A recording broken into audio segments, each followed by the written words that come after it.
Isaías capítulo 43, a partir do versículo 1 até o versículo 3. O texto diz assim: Mas agora sim diz o Senhor que te criou, ó Jacó, e que te formou, ó Israel. Não temas, porque eu te remi, chamei-te pelo teu nome, tu és meu. Quando passares pelas águas, eu serei contigo. Quando pelos rios, eles não te submergirão. Quando passares pelo fogo, não te queimarás, e nem a chama arderá em ti. Porque eu sou o Senhor teu Deus, o Santo de Israel, o teu Salvador. Dei o Egito por teu resgate, e a Etiópia e Sebá por ti. Amém. Deixa esse texto aberto um pouquinho. Meu Deus, nós declaramos mais uma vez nossa confiança e dependência do Senhor e da ação do teu Espírito Santo nesse lugar. Nós clamamos que o Senhor nos permita ter mais do que um discurso ou uma palestra. Que a tua palavra chegue vivificada pelo Espírito Santo da verdade no íntimo de cada um de nós. E que, além do entendimento espiritual, venha aquela aplicação personalizada da tua palavra, que só o Senhor pode fazer. Nós te damos honra, nós te damos glória, nós te damos louvor antecipadamente, pela certeza daquilo que o Senhor fará. E pedimos que, conforme o Senhor disse pela boca do profeta Isaías, que a tua palavra cumpra o propósito para o qual ela tem sido liberada nessa noite, em nome de Jesus. Amém. Se você crê e concorda, diga amém. Eu olho para esse texto e eu vejo, ainda que na Velha Aliança e no Velho Testamento, lições preciosas para a nossa fé, para a nossa relação com Deus e para a maneira de lidarmos com as circunstâncias adversas. A primeira coisa que me chama a atenção no versículo 1 é a frase não temas. Eu gostaria que você repetisse ela comigo. Diga, não temas. A essência daquilo que eu quero compartilhar com vocês hoje, ela passa por essa frase. Mas antes de gastar tempo explicando ela, outra palavra que me chama a atenção está no versículo 2. É quando Deus diz assim: quando passares pelas águas, eu serei contigo. Interessante que o texto não diz se você passar, porque não é uma possibilidade. Ele diz quando, porque é uma certeza. A questão é só quando vai acontecer, mas que vai acontecer, vai acontecer.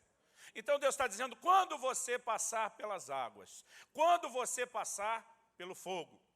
Eu gostaria de estar aqui e te dizer, olha, a boa notícia, que agora que você converteu, né, ou está se convertendo, os seus problemas acabaram. Eu gostaria de poder dizer isso, mas não posso, porque não é verdade. Na verdade, alguém disse outro dia, pastor, eu acho que eu passei a ter mais problema depois que eu converti do que antes. Aí o outro olhou e falou, qual é o lucro? Aí o próprio irmão respondeu, ele falou, o lucro é que antes eu tinha menos problema e não tinha solução. Agora eu posso ter mais luta, mas eu tenho intervenção. O que Deus prometeu para mim e para você, querido, não foi a ausência de problemas, mas foi a intervenção dele e da presença dele, quando eu e você passássemos por essas circunstâncias.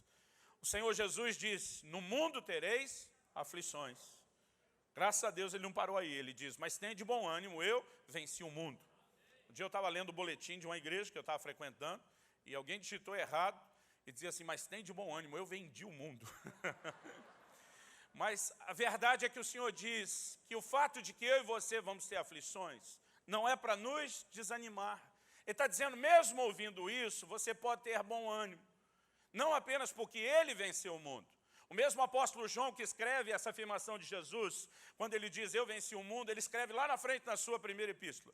Ele diz, e todo aquele que é nascido de Deus vence o mundo, e essa é a vitória que vence o mundo, a nossa fé. Eu e você, querido, temos a oportunidade, a possibilidade, o privilégio, o recurso de podermos andar em fé e através da fé vencemos o mundo e as suas circunstâncias contrárias, o mundo e as suas adversidades. Mas nenhum de nós deveria questionar se vai ou não passar pelas águas ou pelo fogo. O fato é que isso vai acontecer. Outro dia eu falei, olha, você está na fila e vai chegar a sua vez. Aí um irmão que estava assim na primeira fileira falou, vira essa boca para lá. Eu ouvi. Eu falei, eu viro. Aí eu virei para o outro lado e falei, você está na fila, vai chegar a sua vez, mas para o lado que eu virar minha boca, querido, a verdade continua sendo essa. Eu já vi muita gente se agarrar aos textos bíblicos, às promessas bíblicas, e eu não estou falando contra, estou falando a favor. A palavra de Deus diz, eu acredito, eu tomo posse, Deus prometeu, mas nunca vi um cara levantar de manhã dizendo, Senhor, o Senhor prometeu que eu teria aflições, eu reivindico nesse dia minha cota de aflições. Outro dia eu comentei isso, nunca vi alguém fazer isso. Outro falou, não, é porque essa é aquele tipo de promessa que cumpre sozinha. Você não precisa nem crer, né? A verdade, querido, é que as circunstâncias adversas vão surgir, mas nós precisamos saber como lidar com elas. Eu cresci ouvindo que pela fé eu e você podemos ver intervenções da parte de Deus, podemos ver o mover do Senhor. Mas, embora eu tenha nascido, me criado na igreja, no meio cristão evangélico, e eu ouvi muito falar sobre fé, e os pastores dizendo, você tem que crer. Poucos deles me explicavam como a fé funciona. Poucos deles me deram um caminho prático, dizendo como a fé opera. E porque, especificamente, esse é meu tipo de chamado, tentar focar no ensino de princípios, eu quero tentar te ajudar a compreender um pouquinho melhor, através desse texto, como eu e você podemos lidar com as circunstâncias adversas. Deus, quando está nos chamando a esse lugar de não temer, Ele está dizendo, eu quero que você confie em mim. Aliás, a proposta nunca é só que a gente se esvazie do medo. Jesus vira para Jairo, quando alguém chega e dá a notícia, ó, não incomoda mais o mestre, sua filha morreu. Jesus vira para ele e diz, não temas, crê somente. Ele não diz só, eu quero te esvaziar dos seus medos e temores. Ele diz, tira isso para que você possa funcionar na fé, para que você se mantenha numa atitude de confiança, de credibilidade para com aquilo que eu te prometi. E olhando para esse texto, Deus começou a realmente mexer muito forte no meu coração há alguns anos, me fazendo entender que a fé, basicamente, resumindo, ela tem no mínimo 2 estágios. O primeiro deles não muda necessariamente as circunstâncias que nós enfrentamos do lado de fora. Ele tem a ver com aquilo que se passa do lado de dentro de nós. E só depois de funcionarmos corretamente nesse primeiro estágio, é que nós vamos ver o segundo estágio da fé funcionando. Estou falando de fé para mudar as circunstâncias, que é quando nós vamos ver a intervenção de Deus do lado de fora.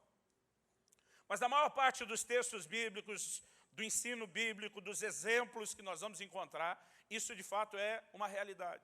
Antes de Deus dizer, olha, você vai passar pelo fogo, vai passar pela água, Ele começa dizendo, não temas. Ele termina depois dizendo, eu sou o teu Salvador. Essa expressão Salvador, querido, no Velho Testamento, ela não era recebida pelas pessoas com a ideia de salvação espiritual como eu e você ouvimos hoje. Para eles, o teu Salvador é quem vai trazer livramento, é quem vai socorrer você, é quem vai intervir naquilo que você está enfrentando. Então Deus começa dizendo, não tenha medo. Ele menciona as dificuldades e Ele diz o que Ele vai fazer. Mas essa ideia, querido, não temas, é muito forte na Bíblia. Alguém disse que essa expressão não temas, ela vai aparecer na Bíblia 365 vezes. Alguém diz, uma para cada dia do ano. E se procurar com calma, talvez ache uma para o ano bissexto. Por que é que Deus bateu tanto nessa tecla? Por que é que Ele falou tanto a respeito desse assunto de não temer? Porque isso, de fato, querido, é algo crucial. E eu quero te dizer que a fé, ela começa com a superação do medo. A fé, ela, antes de mudar as circunstâncias do lado de fora, ela precisa mudar a minha e a sua condição do lado de dentro. Ela precisa superar o medo. Você pode repetir isso? Vira para o irmão que vai te dar um livro de presente no final da reunião. Fala para ele, a fé começa com a superação do medo. Em Provérbios 24:10, a palavra de Deus diz, se te mostrares frouxo no dia da angústia, a tua força será pequena. Quase sempre a maneira como eu e você vamos enfrentar aquilo que surge diante de nós tem a ver com uma atitude interior. Isaías, no capítulo 30, no versículo 15, a palavra de Deus diz assim, porque assim diz o Senhor Deus, o Santo de Israel, em vos converterdes e em sossegardes está a vossa salvação, na tranquilidade e na confiança, a vossa força. A Bíblia fala, querido, que há uma salvação que vem de nos sossegarmos. Há uma força que se manifesta através da tranquilidade. Ele está falando de uma atitude interior. Hebreus 4:3 diz, nós os que cremos entramos no descanso. Há um lugar, querido, onde dentro de você a fé te leva a uma superação do medo e ela te coloca num lugar onde você não se dobra diante dessas circunstâncias. E quando eu e você entendemos isso, eu garanto para você, é libertador. Podemos citar o que Jesus falou a Jairo a respeito da sua filha. Podemos ir lá para Marcos 9, para o pai daquele menino endemoniado. E nós vamos ver várias vezes a expressão, não temas. Esse é o ponto-chave onde Deus quer mexer. Durante muito tempo, eu estive equivocado a respeito de como a fé funciona. Muitas vezes por ver intervenções imediatas da parte de Deus. Eu louvo a Deus. Eu, desde o início da minha caminhada, da minha adolescência, eu fui incendiado pela mensagem de fé. Eu li aos 15 anos, pastor Dilton, aquele livro que é um clássico, né, da literatura cristã. O vinho novo é melhor. Eu lembro que eu parei de contar quantas vezes eu li esse livro, na de número 17. Eu lembro quando eu peguei o livro e olhei o verso. A chamada do livro dizia assim: essa é a história de um homem que via o invisível, acreditava no incrível e recebia o impossível. Eu já me empolguei. E aquilo incendiou meu coração. Eu tive muitos testemunhos da intervenção de Deus, da resposta a uma atitude de fé, mas as próprias experiências que eu tinha me levaram a um conceito equivocado de fé. Porque no início eu achava que a fé sempre produz resultados imediatos. Levou um tempo para eu perceber na própria Bíblia, na vida dos homens e mulheres de Deus, que os resultados nem sempre são imediatos. Aliás, em Hebreus, no capítulo 6, no verso 15, a Bíblia diz, começa no 12, termina lá no 15, falando da fé de Abraão, que nós devemos nos tornar imitadores daqueles que pela fé e paciência herdam as promessas. Então significa que fé e paciência andam de mãos dadas, para que eu e você experimentemos o cumprimento da promessa. Se tem a necessidade de paciência, é porque nem sempre é imediato. Um dia eu estava um pouco aborrecido, eu estava no meu momento de choração. Você sabe a diferença entre oração e choração? A choração é quando você vai só para resmungar e reclamar com Deus. Porque eu tinha orado, aplicado fé para Deus intervir numa circunstância, eu não tinha visto resultado. E eu estava aborrecido porque estava chegando a hora de um culto que eu ia pregar justamente sobre fé. Falei: Deus, estou me sentindo sem autoridade. Não vi resultado nessa área. Não experimentei o teu mover. Estou frustrado que as circunstâncias não mudaram, mas mais ainda porque eu tenho que pregar sobre fé. E naquela hora o Espírito Santo me confrontou. E diz: o problema é que o seu conceito de fé está equivocado. E diz: na sua cabeça você criou a fantasia de que a fé é uma espécie de varinha de condão, que você vai bater no problema e ele instantaneamente desaparece. O Senhor me disse: a fé nem sempre vai produzir resultados imediatos. Mas até que os resultados apareçam, a fé precisa mudar a sua condição no íntimo. E Deus naquele dia me abriu os olhos, me fez entender o que Hebreus 11:34 diz. A Bíblia diz que alguns pela fé apagaram a força do fogo. A Bíblia não diz que eles apagaram o fogo. O fogo continuava aceso, mas a fé apagou a força do fogo. Ou seja, a circunstância não mudou, mas não tinha mais o poder de afetá-los. Inevitavelmente chegou depois o momento de sair do fogo. Mas antes da circunstância ser mudada, querido, algo tem que acontecer dentro de mim e dentro de você. Então Deus está dizendo o seguinte: quando você passar pelas águas, qual a primeira afirmação que Ele faz? Ele diz: eu serei contigo.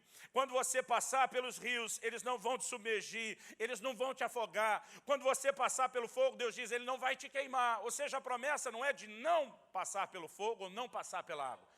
Deus diz: mas quando passar, eu vou guardar você. As águas não vão te afogar, o fogo não vai te queimar. Em outras palavras, as circunstâncias não poderão te destruir. E esse é o primeiro lugar onde a fé opera, querido. Antes de apagar o fogo, ela começa apagando a força do fogo. Ela se instala dentro de mim e dentro de você, nesse lugar, onde a palavra de Deus, ela gerou em nós tanta convicção, que as circunstâncias não nos assustam mais.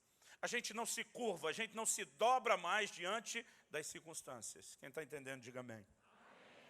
Aliás, eu acho interessante que nesse texto Deus fala a respeito de passar pela água e passar pelo fogo. Eu queria que rapidinho você olhasse comigo 2 exemplos bíblicos, de gente que passou tanto pela água como pelo fogo, e a gente vai ver o mesmo princípio de fé aqui. Vá comigo para o Evangelho de Mateus, no capítulo 14.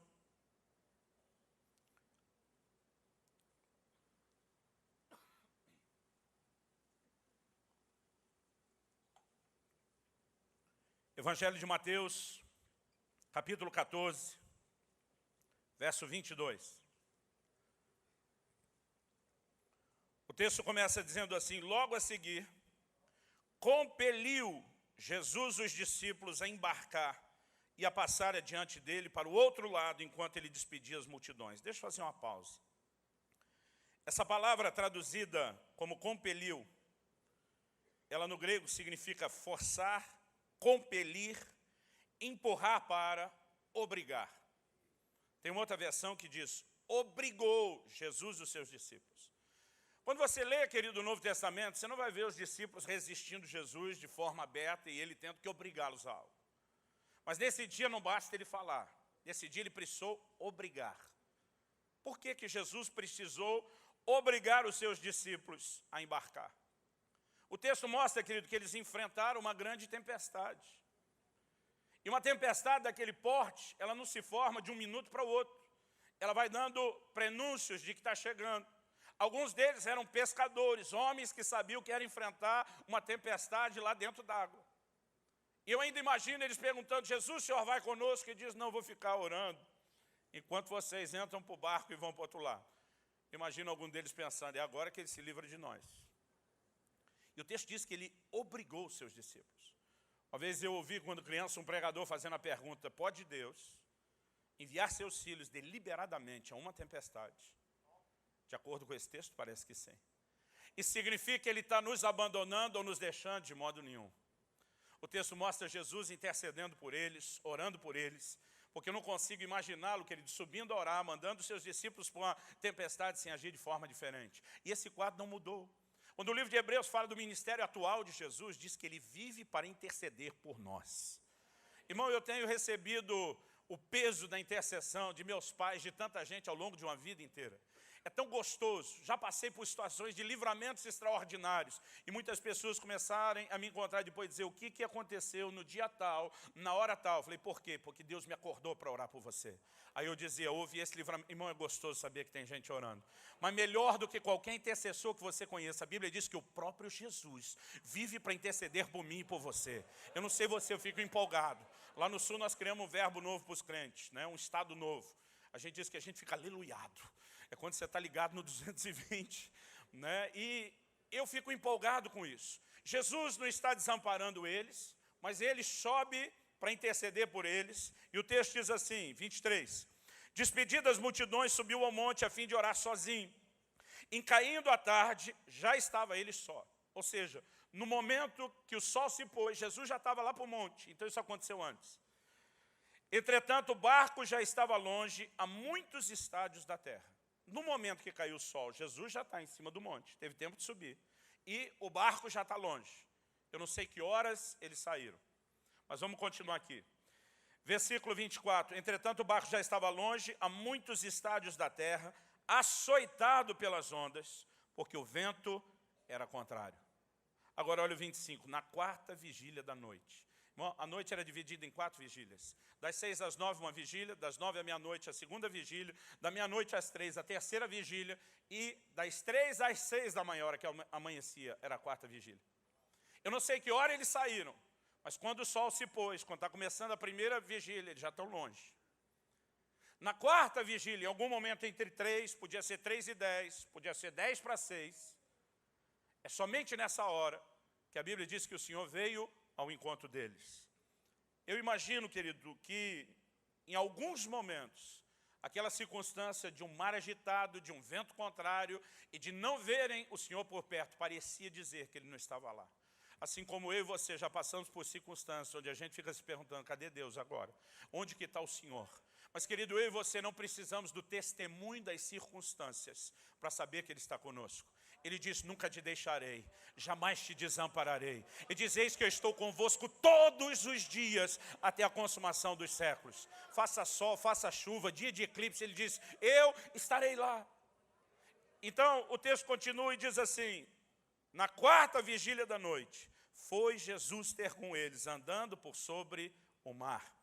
Os discípulos, ao verem-no andando sobre as águas, ficaram aterrados e exclamaram, é um fantasma. Eu acho engraçado, tem crente que ora para Deus intervir. No primeiro sinal de uma manifestação, a gente é inclinado a achar que é uma coisa ruim, em vez de uma coisa boa. Fosse hoje, teria crente dizendo, está amarrado, né? É um fantasma. E tomados de medo, gritaram. Apesar que a gente se diverte às custas dele, mas a pergunta é o que eu e você teríamos feito se a gente estivesse lá. 27, mas Jesus imediatamente lhes disse. Olha a primeira frase de Jesus. Tem de bom ânimo, sou eu, não temais. Irmão, o que o Senhor Jesus tem para dizer para mim e para você num momento como esse? Não temais. Tenha bom ânimo. A mensagem será sempre a mesma. Respondendo-lhe Pedro, disse, se és tu, Senhor, manda-me ter contigo por sobre as águas. Eu não sei se Pedro pensava falando ou falava pensando, mas de alguma forma a boca e o cérebro estavam conectados. Porque imediatamente ele dispara essa. Mas eu fico tentando entender o coração e a mente de Pedro. Eu particularmente acho, penso eu, que Pedro olha e diz, então se é você, o nosso Senhor, já que nós somos os seus discípulos, e você consegue se mover por cima desse problemão que nós temos, do jeito que você está se movendo, eu quero me mover contigo da mesma forma como você se move. Se é você e dá para vir por cima desse problemão, eu quero me mover exatamente da mesma forma. Versículo 29, não sei se Pedro esperava isso, e ele disse, vem. O texto diz, e Pedro, descendo do barco, andou por sobre as águas e foi ter com Jesus. Reparando, porém, na força do vento, teve medo. E começando a submergir, gritou, salva-me, Senhor. Agora, olha o versículo 30. Reparando, porém, no quê? Na força do vento. O cara está andando sobre a água. Eu imagino que mesmo que ele vá em linha reta, ele não está se movendo na horizontal da mesma forma. No mínimo, ele está subindo e descendo com aquela água. Eu acho que ele imagina, andar sobre as águas até pode acontecer, mas podia ser num dia de sol, com o mar calmo, não nessa noite. Ele começa a olhar à sua volta. Outro dia alguém me perguntou, pastor Luciano, qual a sua melhor definição de fé? Falei, a minha melhor definição de fé é você ficar olhando para Jesus na hora da tempestade. Mas se você quer saber a minha definição de incredulidade, é você tirar os olhos de Jesus e começar a olhar a tempestade. Porque quando você coloca os olhos nas circunstâncias, elas vão assustar você. E quando dentro de você, querido, essa convicção, essa tranquilidade foi roubada, o sobrenatural já está sendo abortado. No momento em que Pedro teve medo, a Bíblia diz que ele começou a afundar. Eu não creio que ele levou um caldo, aqui fala caldo, ele não levou um caldo, um mergulho de uma vez lá para dentro. Ele começou, esse chão vai sumindo. Mas no momento que estava sumindo o chão, Pedro deve ter feito a oração mais rápida que um crente pode fazer. Aquela que não dá nem tempo de enfeitar Deus de Abraão, Isaac e Jacó. Eu acho que ele só gritou, socorro! E sabe, querido, a gente fala mal do Pedrão. Mas você sabia que Pedro andou sobre as águas 2 vezes? A ida e a volta para o barco. Porque no momento que ele vê que está afundando, ele se recusa a abortar o milagre. Ele diz, Senhor, me socorre. Ele está dizendo, eu não estou dando conta de manter isso, mas com o Senhor eu posso, me socorre. Naquele momento a Bíblia diz que Jesus estendeu a mão para ele. Para quê, querido? Você acha que os dois voltaram nadando para o barco? O Senhor estende a mão, toma Pedro pela mão e diz, vou te ensinar a se mover sobre a tempestade, da mesma forma que eu me movo. Vem comigo. E os dois voltam andando para o barco. Agora, o que é interessante para mim nesse texto? Versículo 31. Prontamente Jesus, estendendo a mão, tomou e lhe disse, homem de pequena fé, por que duvidaste? Jesus está chamando a atitude de Pedro de olhar a circunstância de dúvida. Mas o texto diz assim, subindo ambos para o barco, cessou o vento. Um dia eu estava lendo isso e falei, Jesus, está de brincadeira? Já que ia fazer parar o vento, não podia ter parado antes? O Senhor já não podia ter primeiro acalmado? Aí quando eles olharam, se acalmou. Jesus dizendo, sou eu que cheguei botando ordem no pedaço. Eu acho que eles nem teriam gritado tanto. Mas os caras já estão com medo de morrer. Vê um vulto andando sobre as águas. Tem uma relampeada e outra, irmão. Eu falei, já que ia resolver o problema da tempestade, não podia ter resolvido antes. Mas, querido, deixa eu te dizer, o segundo estágio da fé, que é o que muda as circunstâncias, não vai acontecer enquanto você não funcionar no primeiro estágio da fé. É quando você aprende a se mover sobre as circunstâncias, é quando elas não te afetam mais, é quando elas não te intimidam mais, que você vai para o segundo nível, que é quando as circunstâncias são mudadas. Eu e você precisamos ter uma atitude diferente diante das circunstâncias. Olha comigo Daniel, capítulo 3. Nós citamos o texto de Hebreus 11, que diz que alguns pela fé apagaram a força do fogo. Esse registro está lá em Daniel, no capítulo 3. Os 3 amigos de Daniel, Ananias, Misael e Azarias, que o rei depois chamou de Sadraque, Mesaque e Abdinego, eles desobedecem uma ordem do rei de se curvar diante de uma estátua, por obediência ao Senhor e à sua palavra. Deixa eu te dizer algo, querido. Tem muito crente parecido com aqueles amigos de Jó, que quando você está passando um momento difícil, ele sempre quer dar uma explicação. E o pior é que nessas explicações quase sempre a culpa é nossa. Você faz algo de errado, você pecou, você ir. Irmão, o pecado pode gerar circunstâncias que são consequências. Nós só não podemos fazer a análise inversa. Toda vez tem problema dizer que aquilo começou por causa de pecado. Algumas dificuldades virão, não porque você pecou, mas justamente porque você decidiu ser fiel. Se você ler lá, 2 Crônicas 32, quando a Bíblia fala da questão de Senaqueribe, diz assim, depois desses atos de fidelidade de Ezequias, levantou-se Senaqueribe. O inimigo não veio, querido, por falta de fidelidade, veio justamente por causa dela. Agora, não importa a dificuldade, como ela chegou, por que ela está lá. Eu e você precisamos ter uma postura firme diante de Deus. Em Daniel capítulo 3, no versículo 18, o rei chama eles, propõe a eles uma segunda chance, e desafia no versículo 15, perguntando, quem é o Deus que vos poderá livrar das minhas mãos? Versículo 16, Daniel 3. Responderam Sadraque, Mesaque e Abdinego ao rei, ó Nabucodonosor, quanto a isso não necessitamos de te responder. Se o nosso Deus a quem servimos quer livrar-nos, ele nos livrará da fornalha de fogo ardente e das tuas mãos, ó rei. Se não, fica sabendo, ó rei, que não serviremos a teus deuses, nem adoraremos a imagem de ouro que levantaste. Eu gosto disso, irmão. Ele disse, se Deus mover, aleluia. Se não fizer, também aleluia. Ele é nosso Senhor, nós vamos permanecer fiéis, independente do que aconteça à nossa volta. Nabucodonosor se encheu de fúria, diz o 19. Manda aquecer ainda mais a fornalha. E os três são lançados. Agora, olha comigo, versículo 23. Esses três homens, Sadraque, Mesaque e Abdinego, caíram, o que diz a Bíblia? Atados. Dentro da fornalha sobremaneira acesa. Então o rei Nabucodonosor se espantou, se levantou depressa e disse aos seus conselheiros, não lançamos nós três homens atados dentro do fogo? Responderam ao rei, aquela turma ganhava para concordar com o rei, é verdade, ó rei.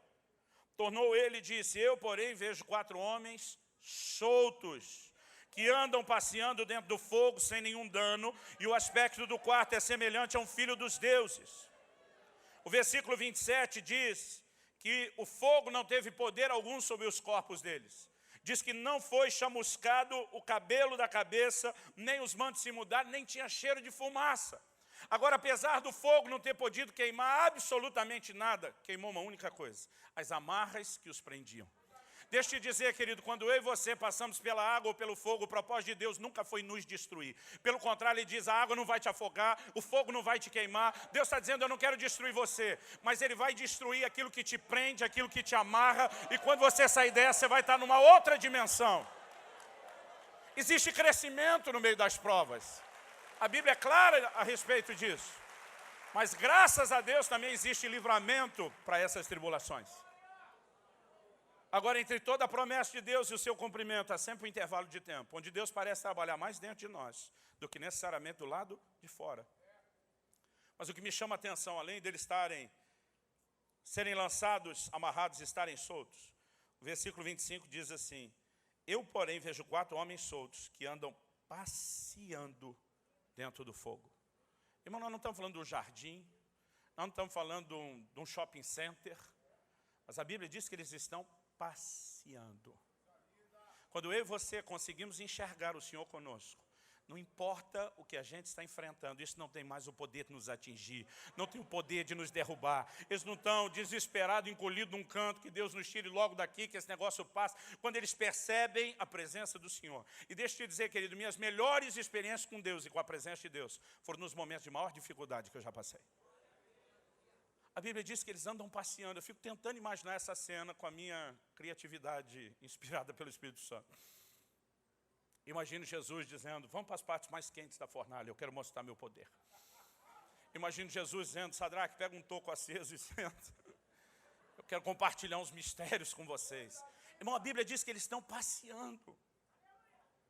Agora, somente depois de apagarem a força do fogo, é que acaba chegando a ordem do rei, tira eles da fornalha. Mas assim como com Pedro, ele não começa amansando o mar. Primeiro Pedro tem que andar sobre, para depois a circunstância ser mudada. Aqui também, primeiro, a força do fogo é apagada, antes que eles sejam tirados de lá. Esse é um princípio que nós vamos encontrar em toda a Bíblia. E eu e você precisamos saber que crer, que não é apenas fazer cara de fé. Já viu quando a gente está orando numa hora de dificuldade, que a gente faz cara de fé, a gente faz careta, né? A fé, querido, mais do que você fazer força para ela acontecer, é você entender exatamente como ela funciona. A fé se apoia no caráter de Deus. Você pode repetir isso comigo? Diga, a fé se apoia no caráter de Deus. Paulo diz, eu sei em quem tenho crido. Ele não diz no que eu tenho crido. Ele diz, eu sei em quem. Eu sei quem é a pessoa. É o Deus que disse que a palavra dele é a verdade, que passarão os céus e a terra, mas a palavra dele não vai passar. É o Deus que diz, eu, Senhor, velo sobre a minha palavra para fazê-la cumprir. É o Deus que não pode mentir. É quando você entende quem foi que falou, que você se agarra à palavra dele, dizendo, isso é mais real, é mais verdadeiro do que as circunstâncias. Agora, as circunstâncias, queridos, são usadas pelo inimigo para tentar nos intimidar. Mas nós precisamos deixar que a palavra de Deus nos inspire, nos coloque acima das circunstâncias. É tão gostoso quando eu vejo alguém caminhando acima das circunstâncias. Outro dia encontrei um irmão na rua. E aí, meu querido, tudo bem, glória a Deus, aleluia. Falei, pela sua empolgação, já resolveu aquele problema na sua casa? Ainda não, mas é só uma questão de tempo. Deus está no controle, Deus tem falado a respeito, Deus vai fazer. Irmão, tem uns caras que você encontra que você diz, eu vou voar. Porque é gente que não se curvou diante das circunstâncias, mas permaneceu focado na promessa. Quando eu e você permitimos que a promessa encha os nossos corações, isso vai fazer toda a diferença. A gente cita muito Abacuque. Ainda que a figueira não floresça, o cântico de Abacuque. O produto da oliveira minta, nos campos não haja mantimento, o rebanho seja exterminado da malhada, nos currais não haja gado. Mas ele não para aí. Ele diz, todavia eu me alegrarei no Senhor. Irmão, tem muito crente que a hora que a coisa começa a bagunçar, ele já se dobra diante das circunstâncias. Ele desanima. Ele é aquele tipo de gente que nem a mulher de Jó. Amaldiçoa esse seu Deus e morre. Jó diz, ainda que ele me mate, eu louvarei. Sabe o que ele está dizendo? Pode até parecer que ele queira me matar. Eu vou continuar louvando. Embora a fé, querido, sabe que Deus não quer matar nenhum de nós. Lá no fundo, a fé, ela começa a gemer e suspirar. Eu sei que o meu Redentor vive e ele vai se levantar sobre a terra. Agora, eu e você precisamos ter a postura certa. Abacuque não diz só, eu me alegrarei no Senhor. Por que, Abacuque? Porque você é louco? Você gosta de sofrimento? Ele diz, não. Porque ele faz os meus pés como os da corça. Ele me faz andar nos meus lugares altos. Agora, o que às vezes a gente não presta atenção, que quando Abacuque entra no versículo 19, diz, ele faz meus pés como os da corça. Ele está citando um salmo de Davi. Salmo 18, mencionado em 2 Samuel 24. Ele se agarra a uma porção do que já é as escrituras, a Bíblia da sua época. E ele começa a declarar isso. Não importa o que eu enfrento, eu tenho motivo para, em vez de me curvar diante das circunstâncias, andar sobre elas. Irmão, numa época que tudo dependia da agropecuária. É como se ele falasse hoje, ainda que a casa caia, o circo pegue fogo e tudo vá para o beleléu. Eu me alegrarei no Senhor. Mas, da onde, Abacuque, você vai tirar a capacidade de se alegrar? Porque ele faz meus pés como os da costa. Ele me faz andar por cima. Eu e você, que temos um design celestial. Os meus e seus pés foram feitos para caminhar por cima das circunstâncias. E a gente não pode se dobrar diante delas. Quem está entendendo, diga amém. Para terminar. Meu filho Israel, sou casado há 20 anos. Deus me abençoou com uma esposa maravilhosa, que é a Kelly. Eu tenho 2 filhos, o Israel e a Alice. A Alice acabou de fazer 15 anos, o Israel no fim do mês vai fazer 18. Então o que eu vou contar agora tem quase 18 anos. Por ocasião do parto do Israel, meu filho, eu imaginava que se tinha um menino que ia ter um parto tranquilo, tinha que ser meu filho. Eu já orava, não só pelo casamento, eu orava pelos meus filhos desde que era solteiro. Eu fico, às vezes, aborrecido de ver uns crentes assim que parece que não tem fé nenhuma. Outro dia perguntei para um lado da igreja, ele se referiu a uma moça dizendo, aquela irmãzinha. Eu falei, quando chama de irmãzinha, já tem alguma coisa acontecendo. Eu falei, aí, já cogitou orar a respeito? Não, pastor, é muita areia para o meu caminhãozinho. Eu falei, larga a mão de ser bobo, rapaz, dá 2 viagens, dá 3 caçambás de terra, vai levando aos poucos, mas alguns não conseguem crer para o melhor de Deus. Irmão, eu orei muito. Dizem as más línguas que quem não orou foi minha esposa. Mas eu orei muito. Eu orava não apenas pelo casamento, eu orava pelos meus filhos. Mas, obviamente, quando no nosso momento de planejamento familiar, a gente entendeu que chegou a hora, pensa num cara que não passava um dia sem orar. Depois da notícia da gravidez, era impondo as mãos na barriga da minha esposa, abençoando, profetizando sobre ele todos os dias. Deus me deu uma palavra antes da gravidez. Eu ouvi uma voz audível, estava subindo a escada do apartamento que eu morava. E aquela voz veio nítida e clara, dizendo, eu vou te dar um filho homem, e ele será chamado pelo meu nome. Foi muito claro.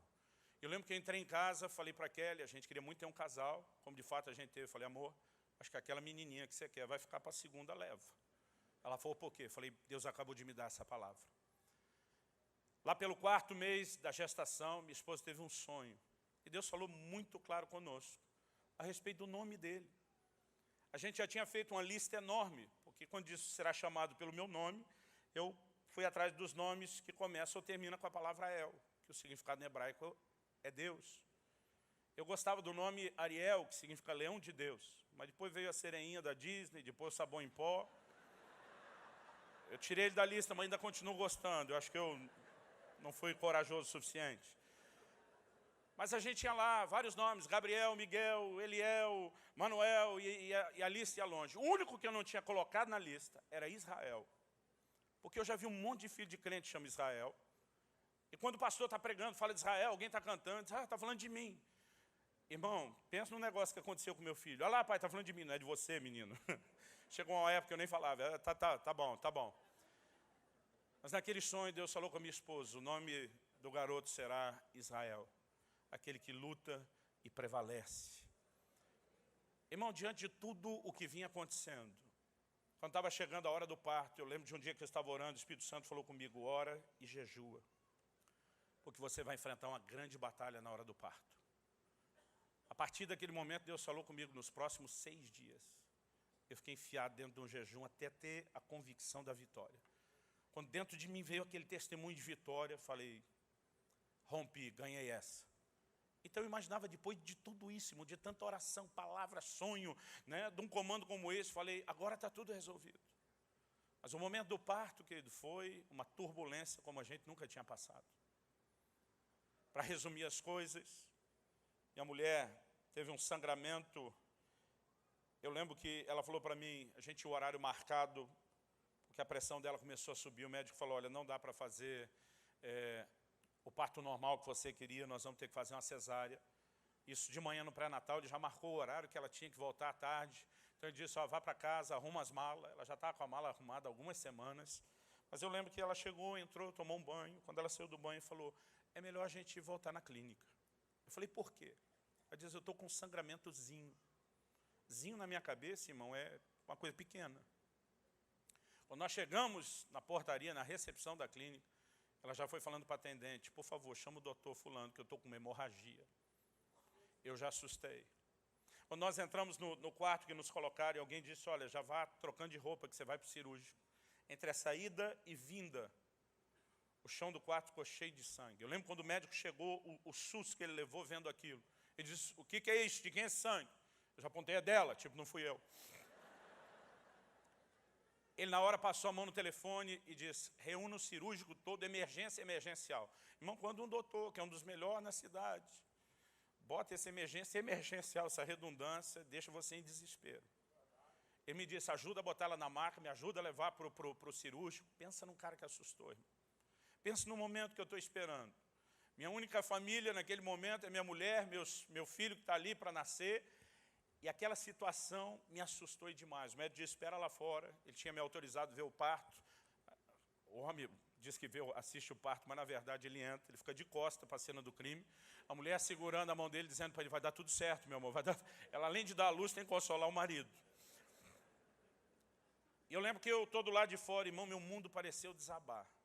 Eu lembro de quando caíram aquelas torres gêmeas. Levou um ano para eles removerem todo aquele entulho. Eu me sentia debaixo de um escombro do tamanho daquele. Parece que o mundo tinha desabado na minha cabeça. Eu orava, pedia para Deus falar, sinalizar qualquer coisa. Irmão, eu queria estar aqui testemunhando que veio um anjo do céu, fez um cafuné na minha cabeça. Disse, vai dar tudo certo. Mas não foi o que aconteceu, era só um silêncio. O medo começou a tomar conta do meu coração, numa proporção que eu nunca tinha experimentado. E eu lembro que naquele momento de medo, eu comecei a clamar, orar a Deus ali, e de repente, o Espírito Santo falou ao meu coração, diz, abra a sua Bíblia no livro de Isaías, abra a Bíblia. Eu estava com a Bíblia, eu quando nasci, meu primeiro presente foi uma Bíblia. Eu queria manter a tradição do clã, né? Já tinha levado a Bíblia para o hospital para presentear meu filho na hora que nascesse.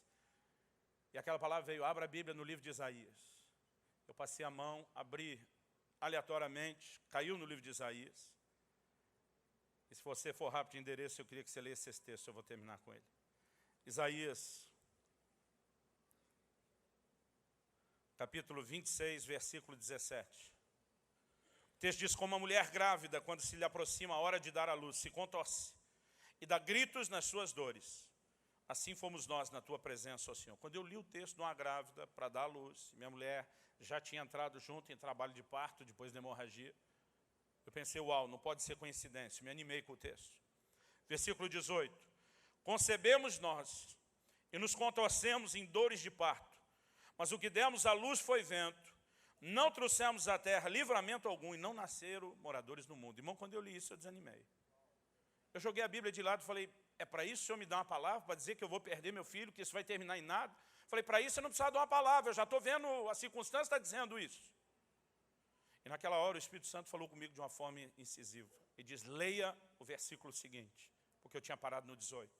Eu voltei, e o 19 diz assim, os vossos mortos, e também o meu cadáver, viverão e ressuscitarão. Despertai e exultai os que habitais no pó, porque o teu orvalho, ó Deus, será como orvalho de vida, e a terra dará a luz aos seus mortos. Na hora que eu li esse versículo 19, o Espírito Santo falou comigo, o que está acontecendo lá dentro é uma situação de morte. O que está acontecendo lá dentro, se você olhar só para as circunstâncias, vai fazer com que isso termine do jeito que o versículo 18 está fazendo.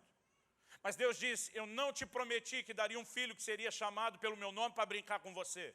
Eu não dei um sonho à sua esposa dizendo qual o nome dele para você perdê-lo agora. Eu não te mandei jejuar antes para que simplesmente você assistisse isso agora apavorado. Deus disse, eu tenho um compromisso com a minha palavra, mas ou você aceita o meu caráter para mudar essa circunstância, ou você fica aí sentado chorando e enterra o seu filho. Eu senti Deus jogando a batata quente no meu colo. Ele diz, pode ficar sentado, lamentando, assustado diante da circunstância e enterra o menino. Ou você se levanta e faz algo a respeito. Irmão, pensa num cara que surtou. Eu tive um surto de fé.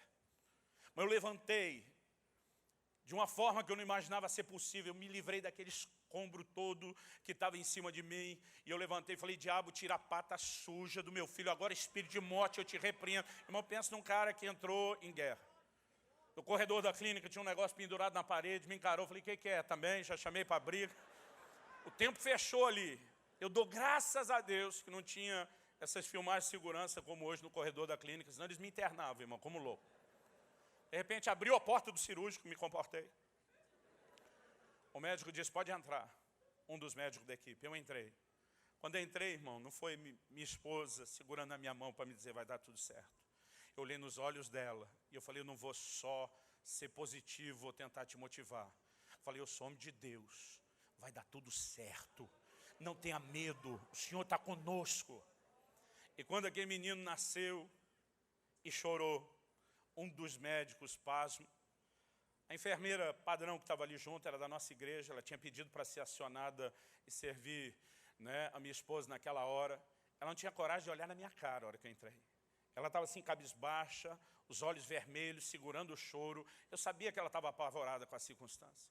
Na hora que aquele menino chorou, um dos médicos da equipe falou, hoje nós vamos sair daqui acender vela para tudo quanto é santo. Aí o médico principal deu um sinal com a cabeça para o meu lado, que eu vi, ele ainda demorou para entender. Olhou para mim e falou, o que você faz? Eu falei, sou pastor. Ele disse, a conversa parou aí. Eu tinha pedido para a enfermeira que antes dela dar os primeiros cuidados, eu queria poder levantar meu filho ao Senhor, consagrá-lo a Deus. Eu lembro que ela saiu com o menino e disse, você vem? Falei, só depois costurarem minha esposa. Bota o menino na estufa, eu já chego lá.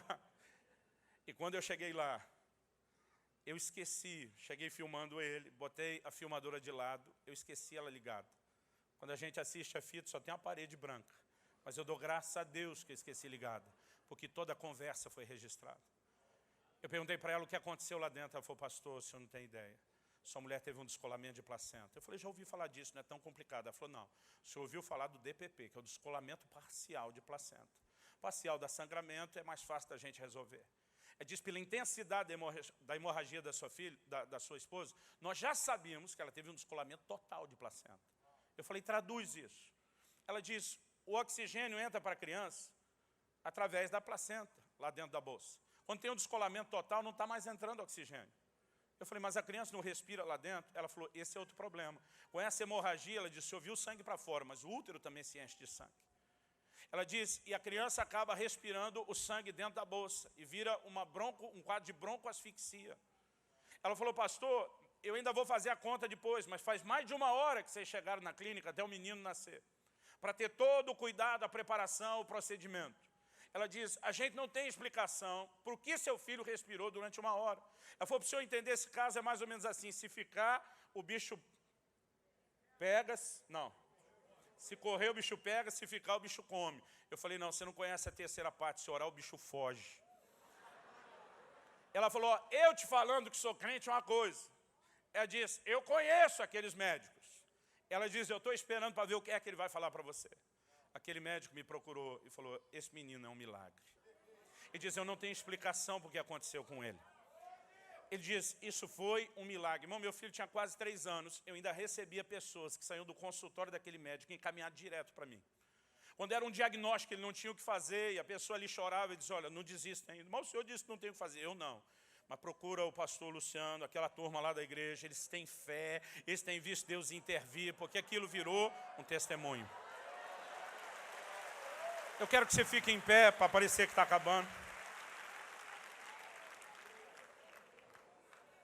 Mas o que Deus me fez entender, querido, antes da fé mudar a circunstância do lado de fora, ela precisa mudar a nossa condição do lado de dentro. Eu e você precisamos ter um relacionamento mais profundo com a palavra. Eu e você precisamos entrar num lugar mais intenso de oração. Oração que ele tem o poder de provocar no meu e no seu coração a revelação da palavra. Deus disse através de Jeremias, invoca-me que te responderei. Mas ele não parou aí. Para muito crente, oração é só isso. Eu peço, Deus atento, acabou. Deus disse, invoca-me e te responderei. Mas ele diz, anunciar-te-ei coisas grandes e ocultas que tu não sabes. Outro dia alguém me disse, pastor, como o senhor recebe suas mensagens? É quando você está estudando a Bíblia? Eu falei, não, eu estudo muito a Bíblia. Mas a maioria delas vem quando eu estou orando. E quando eu estava orando por essa circunstância, depois desse episódio, Deus começou a me fazer entender essas verdades. E Ele diz, ensine o meu povo a andar em fé. Ensine-os a prevalecer sobre a circunstância, a não se curvarem diante dos problemas.